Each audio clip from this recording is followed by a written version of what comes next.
Oke, ada satu pertanyaan. Apa yang paling berbahaya yang bisa merusak suatu hubungan? Hubungan apa saja? Jawabnya adalah satu, tinggi hati. Nah, tinggi hati ini memang sangat berbahaya. Kenapa? Karena orang yang kena tidak merasa. Coba kalau kita tanya, siapa yang merasa tinggi hati? Nggak pernah ada yang bilang, enggak saya tidak tinggi hati kok. Tetapi kenyataannya nanti terungkap di dalam kehidupan kita. Pengertian tinggi hati apa sih? Kenapa bisa tinggi hati merusak semua hubungan? Contoh aja ya, saya pernah dengar hubungan band yang tadinya terkenal bubar. Kenapa? Mulai ada perkataan, si drummernya mungkin yang pemain drum, aduh kalau nggak ada aku nih yang main drum yang ganteng dan pintar, kayaknya band ini nggak maju.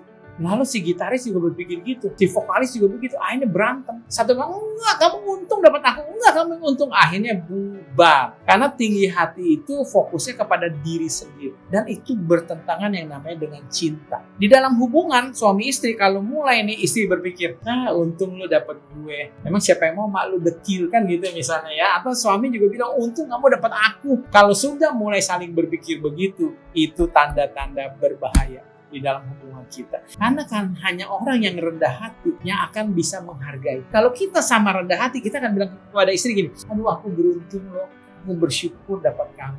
Ya enggak? Kamu adalah wanita istri yang berharga dan sulit tiada bandingnya. Itu rendah hati. Kalau rendah hati itu meninggikan yang rendah menjadi tinggi. Kalau tinggi hati merendahkan yang tinggi dijadiin rendah gitu, dibawa turun kan begitu. Jadi kalau saling rendah hati, saling menghargai akhirnya.